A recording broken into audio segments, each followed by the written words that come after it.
Саламатсыңар балдар. Бүгүнкү биздин сабактын темасы адамдагы адептик баалуулуктар.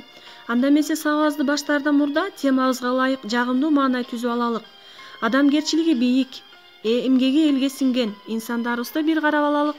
Алар биздин сабакка өзгөчө дем берет деп ишенем.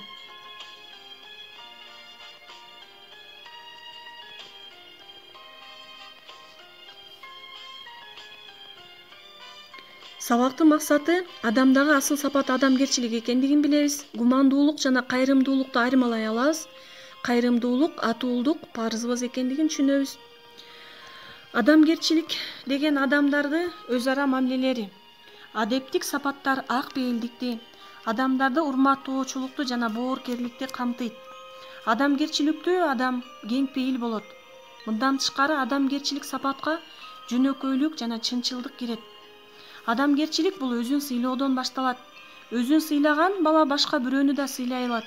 Ошондой эле ата-энесине, ага туугандарына, ага эжейлерине, классташтарына сый көрсөтүп, адамгерчиликтүү мамиле жасайт.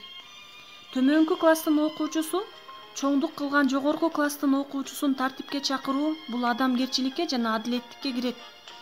Колунда жок бейбечаранын, оорулуунун, мүмкүнчүлүгү чектелген адамдын акыбалын сурап, кайрымдуу иш кылуу дагы адамгерчиликке кирет.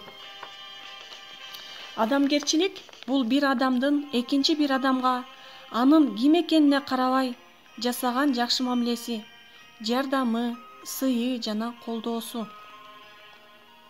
Гумандуулук деген эмне? Бул сапат биринчи кезекте боорукерликтен, башкалардын кызыкчылыгы үчүн курмандыкка чейин баруудан байкалат.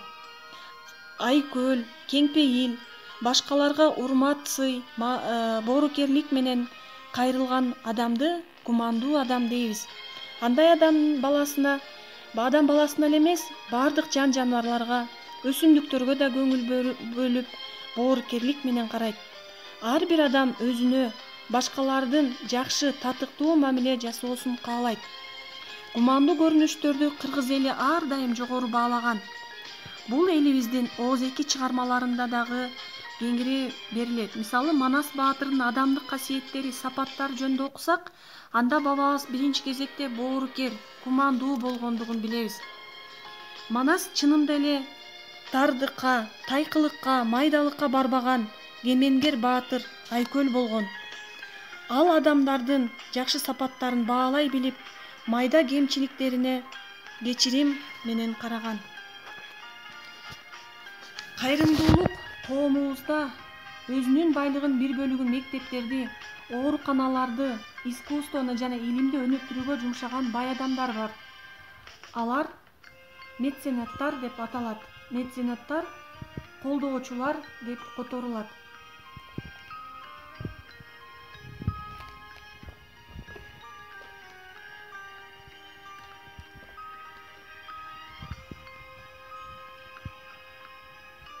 Башка дүйнө жүзүндөгү өлкөлөрдө жүрүп жаткан коронавирус оорусу Кыргызстанда да катталды. Өкмөтүбүз жарандардын коопсуздугун ойлоп, мектептерди, вуздарды, ишканаларды жапты. Аны менен кошо Кыргызстанга жумушсуздук дагы келди. Азыркы учурда өлкөбүздө жардамга муктаж болгон жакыр адамдар, мүмкүнчүлүгү чектелген жарандар жөнүндө ойлонуу маанилүү. Байлыкка жеткен адамдар менен катар, бай болбосо да жардамга муктаж адамдарды колдоого аракет кылган инсандарыбыз арбын. Кайрымдуу адамдардын санынын өсүшү коомубуздун оңолуу жолуна түшкөндүгүн белгиси десек болот.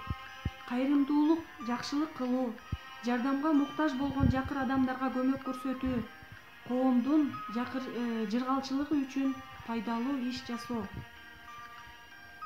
Анда эмесе сабагыбызды бышыктоо максатында бул жерде турган схеманы карап, ар бирине сүйлөм түзүп чыгабыз.